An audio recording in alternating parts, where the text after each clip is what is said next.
शेर और उसकी नन्ही सहेली। बहुत बहुत पुरानी बात है। सुनहरी घास के एक विशाल मैदान में जबारी नाम का एक शेर रहता था। जबारी उस जंगल का राजा था। वह जितना ताकतवर था, उसकी दहाड़ भी बादलों की गड़गड़ाहट जैसी गूंजती थी। जंगल के सभी जानवर उससे बहुत डरते थे और उसका सम्मान करते थे। एक दिन दोपहर की तेज धूप में जबारी अपने राज्य की रखवाली कर रहा था। अचानक घास पर चलते चलते वह दर्द से चिल्ला उठा, आ! बहुत जोर से लगी। जबारी ने देखा कि उसके पंजे के नरम मांस में लकड़ी का एक बहुत बड़ा टुकड़ा यानी फांस घुस गया है।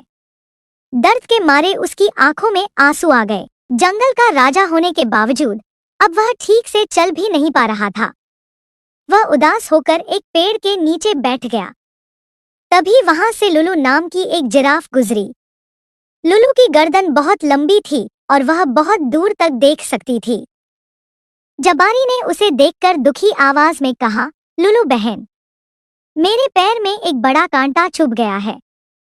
क्या तुम अपने दांतों से इसे बाहर निकाल दोगी? बहुत दर्द हो रहा है। लुलू ने जबारी के बड़े बड़े नाखून और नुकीले दांत देखे और डर के मारे पीछे हट गई।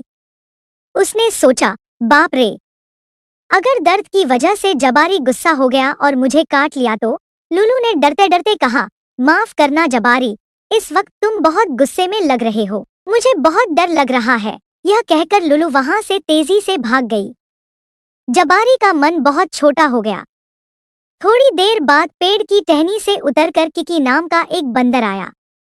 किकी बहुत बुद्धिमान और फुर्तीला था। जबारी ने उसे पुकारा, किकी, तुम्हारी उंगलियां तो बहुत छोटी और काम की हैं। क्या तुम मेरे पैर में फंसी इस लकड़ी को निकाल दोगे? किकी जबारी के विशाल शरीर को देखकर कांपने लगा। वह खिसियाते हुए बोला, मैं मदद तो करना चाहता हूँ राजा जी, लेकिन आप इतने बड़े हैं। अगर लकड़ी खींचते समय आपको गुस्सा आ गया और आपने मुझे पंजा मार दिया तो? मुझे आपके पास जाने में बहुत डर लग रहा है। किकी एक छलांग लगाकर पेड़ की सबसे ऊंची फुनगी पर जा छिपा। जंगल का राजा जबारी अकेला रह गया। उसने सोचा, मैं इतना शक्तिशाली होकर भी आज कितना मजबूर हूँ। तभी घास के बीच से सरसराती हुई निया नाम की एक छोटी सी चूहिया निकली। उसने सुना कि जंगल का राजा रो रहा है। निया बिल्कुल नहीं डरी। वह जबारी के पास गई और देखा कि वह दर्द से तड़प रहा है। वह जबारी के विशाल पंजे के एकदम पास जाकर खड़ी हो गई। जबारी ने हैरान होकर पूछा, नन्ही निया, क्या तुम्हें मुझे देखकर डर नहीं लग रहा? निया हंसकर बोली, डर क्यों लगेगा? आप तो इस समय तकलीफ में हैं। मैं छोटी भले ही हूँ, लेकिन मैं आपका यह दुख दूर कर सकती हूँ। निया ने अपने नन्हे नन्हे हाथों से लकड़ी के टुकड़े को मजबूती से पकड़ा। फिर लगाया एक जोर का झटका। पॉप! पल भर में लकड़ी बाहर निकल आई। जबारी ने चैन की लंबी सांस ली। उसका सारा दर्द जादू की तरह गायब हो गया। कहानी की सीख। जबारी के चेहरे पर एक बड़ी सी मुस्कान आ गई। उसे समझ आ गया कि शरीर की ताकत या बड़ा होना ही सब कुछ नहीं है।